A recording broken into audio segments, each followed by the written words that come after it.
সুপ্রিয় দর্শক, ভিওডি বাংলার বিশেষ আয়োজন ৩৬ জুলাই আপনাদের সবাইকে স্বাগত জানাচ্ছি। আমি মঞ্জুর মিলন। আমরা মূলত জুলাই আন্দোলনে যাদের অবদান রয়েছে তাদেরকে নিয়েই আমরা এই আয়োজনটি করে থাকি। আজকে আমাদের সাথে স্টুডিওতে যুক্ত আছেন সালমা আক্তার স্বপ্না আহমেদ। তিনি নরসিংদী জেলা বিএনপির সহ মহিলা বিষয়ক সম্পাদক এবং জেলা মহিলা দলের সাধারণ সম্পাদক। স্বপ্না আক্তার, আপনাকে ভিওডি বাংলার স্টুডিওতে স্বাগত জানাচ্ছি। ধন্যবাদ। ভিওডি বাংলা সহ দেশ বিদেশের যারা আছেন এই ভিওডি বাংলা শুনছেন এবং পরবর্তীতে শুনবেন, সবাইকে আমার আন্তরিক অভিনন্দন। আসসালামু আলাইকুম। আমরা শুরুতে আলোচনায় চলে যাব। আলোচনা বলতে আপনার কাছ থেকে জুলাইয়ে যে আন্দোলনটি হয়েছিল সেই আন্দোলনে মূলত অসংখ্য শহীদ হয়েছিল। আমরা জানি যে রাষ্ট্র এখন পর্যন্ত সঠিক শহীদের সংখ্যা নির্ধারণ করতে পারেনি, এমনকি যারা আহত হয়েছে সেই তালিকাও প্রস্তুত করতে পারেনি। আপনি সেই জুলাইয়ের একজন যোদ্ধা। নরসিংদীতে আপনি শিক্ষার্থীদের সাথে আন্দোলনে অংশ নিয়েছিলেন। আমরা সেই গল্পটি আজকে শুনবো। আসলে আপনার আন্দোলনের শুরুটা কিভাবে, কি কারণে আপনি আন্দোলনে গিয়েছিলেন, তাগিদ ছিল কি আপনার?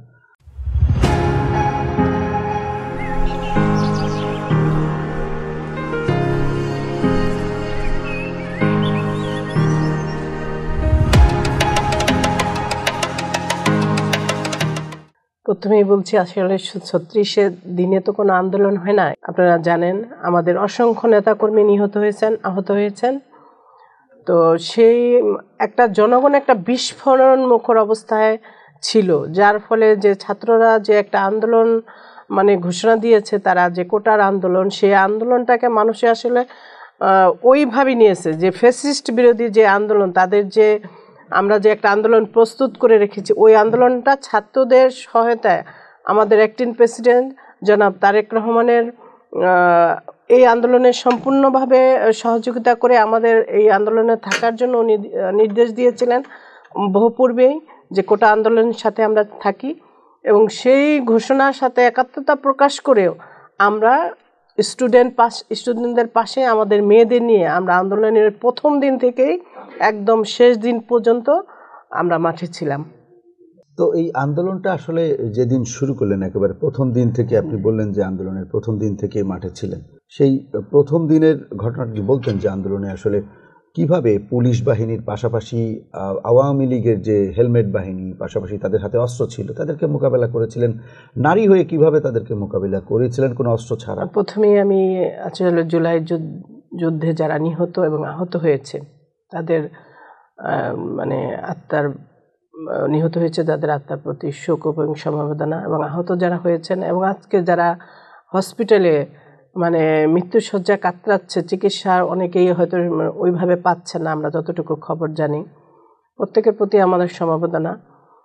তো প্রথমে আমরা যখন আন্দোলন যেদিন শুরু হয়, ঘোষণা দেয় আমাদের নরসিংদীতে, তো প্রথমে আমি আন্দোলনের 3টা থেকে শুরু হওয়ার কথা, আমি আমার দলের একটা মেয়েকে নিয়ে আমি একদম নেকআপ পরে আমি ওই আন্দোলন স্থলে যাওয়ার পর আমি দেখতে পাই, এবং তারা প্রতি জায়গায় তাদের লোক নিয়োগ করা ছিল, দাঁড়াই ছিল রাস্তায় কোনায় কোনায়। আমাকে তারা চিনতে পারেনি, কিন্তু আমার সাথের যে মেয়ে, আমি যেহেতু একটা দল করি, আমাকে চেনে এখানে সবাই মোটামুটি। তো ওই মেয়েকে সে চিনে ফেলে ফোন করে বলল যে কেউ আসতেছে এদিকে। তখন আশেপাশে সবাই অবস্থান করতেছিল, আমি ওই রিক্সা নিয়ে ওই অবস্থানে চলে যাই যেখানে আমাদের আসলে ডাকা হয়েছিল, এখন তাহমিদ চত্বর যেটা। তো ওই পাশ থেকে তখন ছাত্রলীগের সন্ত্রাসীরা তারা মিছিল করতেছিল, আমাদের সংবাদ পেয়ে তারা আমাদের আমি রিক্সা ছিলাম, আমাদের সামনে চলে আসে এবং তারা আমার সামনে 10 হাত দূরে 2টা ককটেল ফোটায়। আমি দৌড়ে, শুনবেন সনাতন কাদের মোল্লা যে আমাদের নরসিংদীর ব্যবসায়ী, ওনার বাড়ির ভিতরে আমি দৌড়ে ঢুকে যাই। ওই পাশে গেট লাগানোর ফলে আমার আরেকটা বোমা ওরা আমার উপরে ফেলতে পারেনি। আমরা তখন 2 জনে ছিলাম। প্রথম দিনের ঘটনা এটা। পরবর্তীতে ছাত্ররা ওই স্থান কিছুক্ষণ পরে এই গোলাগুলি হলো, গ্যাঞ্জাম হলো, তারপর তারা ওই স্থান দখল করে। এটা হচ্ছে প্রথম দিনের ঘটনা।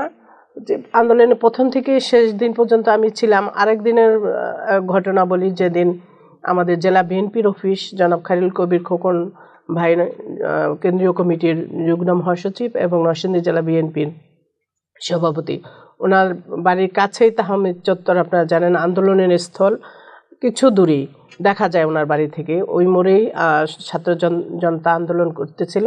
তো আমরা ওইখানে আন্দোলনে ছিলাম। আমি যে প্রথমে আন্দোলনে আমি লাইভ করার কিছুক্ষণ পরেই যারা যখন দেখতে পায় যে সমস্ত ছাত্ররা এখানে বসে এই জ্বালাচ্ছে, তো ওরা ওইটা দূর থেকে দেখে ওরা এসে হামলা চালার এক পর্যায়ে আমি মানে দাঁড়ায় থাকার অবস্থা না, এরকম জনস্রোতের সাথে আমি পাশে একটা মসজিদ আছে, ওই মসজিদের ভিতরে ঢুকি এবং একদম আমি পড়ে যাই। আমার সাথে যে 2-3টা মেয়ে ছিল ওরাও পড়ে যাওয়ার পর একদম পায়ের নিচে আমি এই যে এখানে সেলাইয়ের দাগ আছে, ওখান থেকে পড়ে আমার রক্ত বের হয়। আর আমার সাথের মেয়েটা পায়ে প্রচণ্ড ব্যথা পায়। যদি 2জন লোক আমাদের উঠাই তো ওই দিনে আমাদের মৃত্যু হইতো, শুধু পায়ের নিচে পড়ে। তো আন্দোলনে নরসিংদী আপনারা জানেন অনেক গুরুত্বপূর্ণ ভূমিকা পালন করেছে। 1 তারিখ থেকে, জুলাইয়ের 1 তারিখ থেকে 16 তারিখ পর্যন্ত আন্দোলনটি মোটামুটিভাবে চলছিল। তখনও সেই রকম হতাহতের ঘটনা ঘটেনি, অর্থাৎ আহত হয়েছিল, অসংখ্য শিক্ষার্থীরা আহত হয়েছে সারা দেশে, কিন্তু হতাহতের ঘটনা তেমন হয়নি।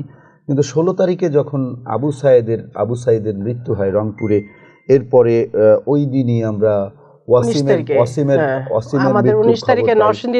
এবং কিছুক্ষণ পর মুগ্ধর মৃত্যুর খবর পাই। এরপরে কিন্তু আন্দোলনটা একটা ভিন্ন ধাঁচে চলে গিয়েছিল, সারা দেশে স্ফুলিঙ্গের মতো জ্বলে উঠেছিল। পাশাপাশি এই ঘটনায় সরকারও অনেকটা বিব্রত হয়েছিল, যে কারণে সরকার ঢাকা বিশ্ববিদ্যালয় ক্যাম্পাস থেকে শিক্ষার্থীদের বের করে দিয়েছিল এবং পাবলিক বিশ্ববিদ্যালয়গুলো থেকে, অধিকাংশ বিশ্ববিদ্যালয় থেকে শিক্ষার্থীদেরকে বের করে দিয়েছিল। তারা কৌশল ছিল একটি আন্দোলন দমনের। এরপরে সবারই ধারণা ছিল যে আন্দোলনটি স্তীমিত হয়ে যাবে। আমি আপনাকে বলি 19 তারিখ আবার দ্বিতীয় দফা আন্দোলন শুরু হয়, তার আগে 144 ধারা জারি হয়। সেই 19 তারিখের গল্পটি আমি শুনবো। আপনি 19 তারিখে 144 ধারা তাহমিদ, আপনারা জানেন প্রথম শহীদ যে ক্লাস 9-এ পড়ে, সেই শহীদ যেদিন সে মারা যায়, তাহমিদ, সে আমার 10 হাত দূরে ছিল। আমরা আন্দোলনে ছিলাম, জেলা বিএনপির অসংখ্য দলীয় নেতৃবৃন্দ আমাদের সাথে উপস্থিত ছিল। তো আমি সামনে এগিয়ে যাই, তারা আমাকে পেছন থেকে কয়েকজন, আমার জেলা সভাপতি আমার সাথে ছিল, তারা পিছনে ছিল। আমি আমার কিছু মেয়ে নিয়ে আগে যাই, তখন তারা গুলি করতেছিল সমানে এবং বাচ্চা ছেলেদের ধরে নিয়ে আসতেছিল। এই রক্ত দেখে আমি সামনে আগে যাই যে তাদের কোনো হেল্প করা যায় কিনা, কিভাবে করতে পারি। তো আমি কিছুক্ষণ আগানোর পরে আমার স্বেচ্ছাসেবক দলের ছোট ভাই আদর, সে আমাকে বলে, ভাবি এই যেই পুলিশগুলি আমাদের এই গুলি চালাচ্ছে, তাদের আমরা বন্দি করেছি, আপনি একটু কেরোসিন তেল আমাদের জোগাড় করে দেন, দিলে আমরা তাদের একটা কিছু করব। এরাই গুলি করছে, শুধু আমরা আটকাইছি তাদের চতুর্দিক থেকে। তখন আমার পাশের মেয়েকে আমি বলি, তুমি কেরোসিন আনতে পারবা কিনা, তাহলে নিয়ে আসো। তখন সব দোকান বন্ধ ছিল, সে একটা বাসা খোঁজ করতে যায়, আমি স্পটে দাঁড়ানো ছিলাম। ইতিমধ্যেই ওই তাহমিদ, ওরা আবার কি করেছে, রশির মধ্যে আগুন দিয়ে ওই পুলিশদের ওইখানে দিয়েছে, যারা তারা গুলি করতে না পারে, ভয় পায় তারা যাতে। কিন্তু তারা কি করছে, ওই বাচ্চারা সব সামনে দাঁড়ানো ছিল, ওই মুহূর্তে যখন ওই রশির মধ্যে আগুন জ্বালাইছে তখন তারা ভিতরে আটক ছিল, ছেলেরা আটকাইছে তাদের। এই প্রায় 30-40 জনকে গুলিবিদ্ধ করেছে, কারো চোখ নাই, কারো হাত নাই। আমাদের দলের একজন এই চোখ হারিয়েছে ওই দিন, ওই সময়।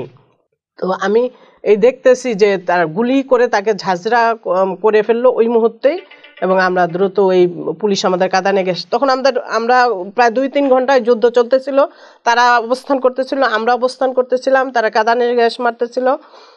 আমরা ওই 2-3টা ঘরে আমরা বিভিন্ন লোক পালায় আটকেছিলাম, আবার বের হচ্ছি।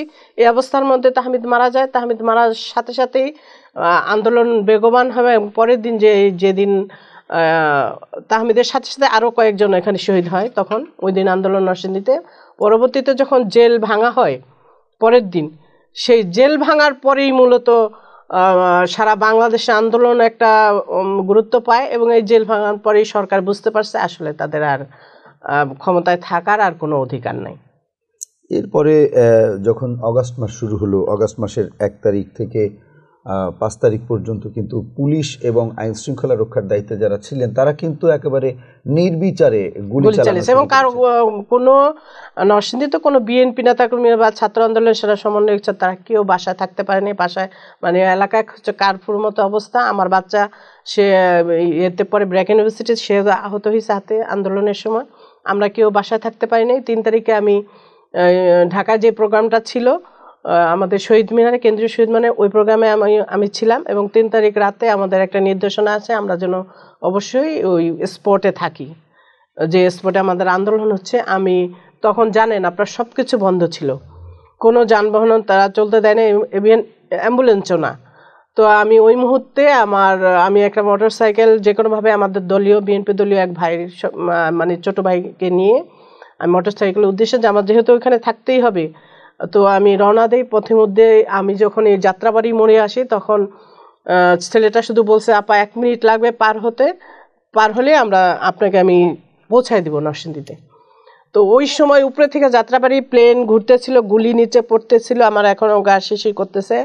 আমার সামনে একটা অ্যাম্বুলেন্স ভাঙছে এবং মোটরসাইকেল যে যাবে গেলে গুলি মানে অজস্র পড়তেছে, মানুষ দৌড়াদৌড়ি, তার মধ্যে মোটরসাইকেল থেকে দৌড়ে শুধু নাইমা নিজেকে রক্ষা করছে গুলির হাত থেকে।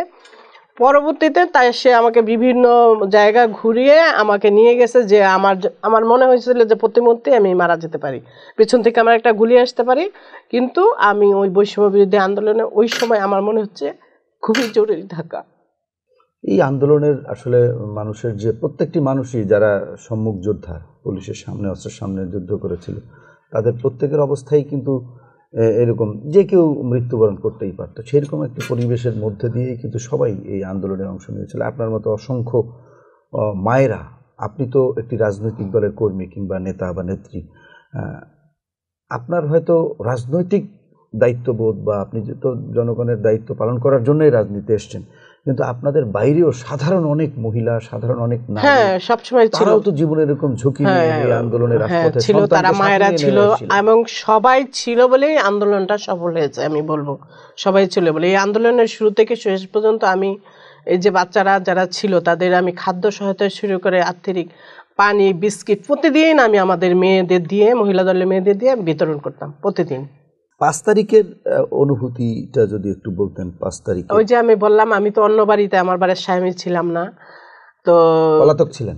হ্যাঁ, আমরা কেউ ধারণাই ছিল না যে 5 তারিখে এরকম ঘটনা ঘটবে। না যখন আপনার ওই যে হলো যে পুলিশ হয়রানি চলছিল, হ্যাঁ, সব মানে পুরো অবস্থা কারফিউ, ওইখানে ওই যে তাহমিদ চত্বর বা আশেপাশে কোথাও কারো থাকার মতো কোনো অবস্থাই ছিল না, একদম খাখা মরুভূমি অবস্থা। হঠাৎ করে আমরা শুনতে পেলাম যে সেনা প্রধান ভাষণ দিবেন। হ্যাঁ, ওই দিন কিন্তু আমাদের ঢাকা ব্লক, আমরা কিন্তু রাস্তায়, মানে আমরা কিছু চলতেছে না, আমরা ভেঙে ভেঙে আসবো ঢাকা আসার চেষ্টা করতেছিলাম। হ্যাঁ, আমরা চেষ্টায় ছিলাম, আমার মেয়েরা সব আমরা রেডি, আমরা রিক্সায় কিভাবে যাবো এরকম তৈরি হচ্ছে। এর মধ্যে শুনতে পেলাম যে সেনা প্রধান ভাষণ দিবেন জাতির উদ্দেশ্যে। তখন আমাদের মনের মধ্যে একটু সন্দেহ হইলো যে, আর আমি ঢাকায় খোঁজ নিচ্ছিলাম যে পুরা টিভিতে দেখাচ্ছিল যে ফাঁকা রাস্তা, মানে কোনো লোকজন দেখাচ্ছে না, কিন্তু আমি ঢাকা থেকে আমি খবর পাচ্ছিলাম যে পুরা মানে বৈষম্য বিরোধী আন্দোলনের যারা আছে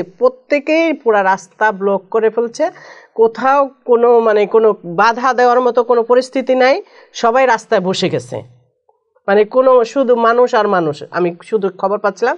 তার মানে সরকার মানে কিছু একটা হবে, হয়তো আমরা সবাই মরে যাব না তো সরকার থাকবে, একটা কিছু হবে।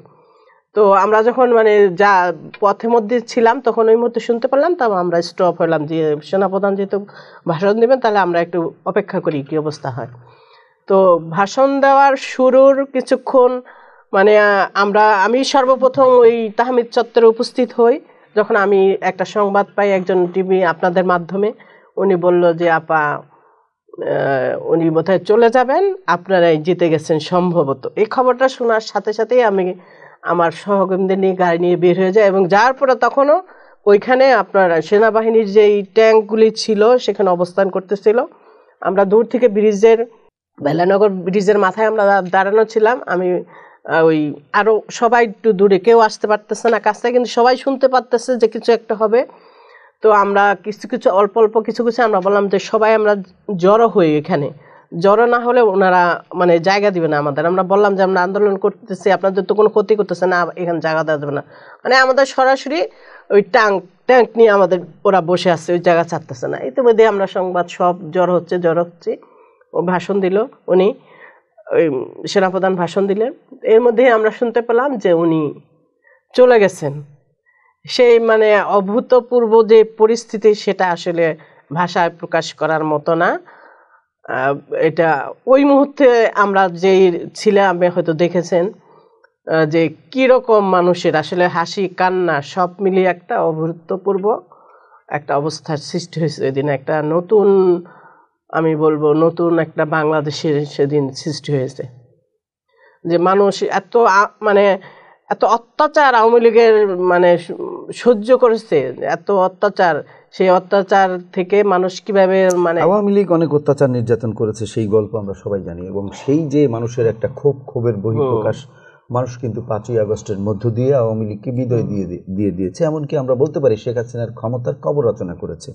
কিন্তু আমরা কি আবার সেই রকম একটি গতানুগতিক বাংলাদেশ চাই? মানে আপনি একজন জুলাই যোদ্ধা হিসেবে আপনার প্রত্যাশা কি সেই গতানুগতিক বাংলাদেশকে আমরা ভবিষ্যতে চাই? অবশ্যই চাই না, সেটা আপনি ইতিমধ্যেই শুনেছেন।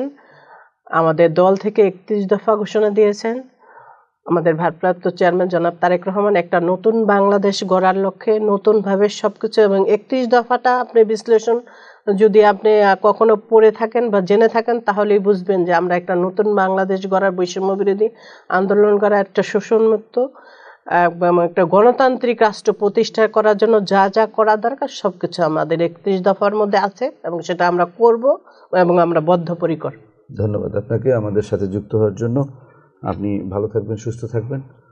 সুপ্রিয় দর্শক, আমাদের আজকের আলোচনা এই পর্যন্তই। আজকের মতো আমাদের শেষ করতে হচ্ছে। অন্য কোনো দিন অন্য কোনো অতিথিকে নিয়ে আপনাদের সামনে হাজির হব। সেই পর্যন্ত সবাই ভালো থাকুন, সুস্থ থাকুন, নিরাপদেই থাকুন।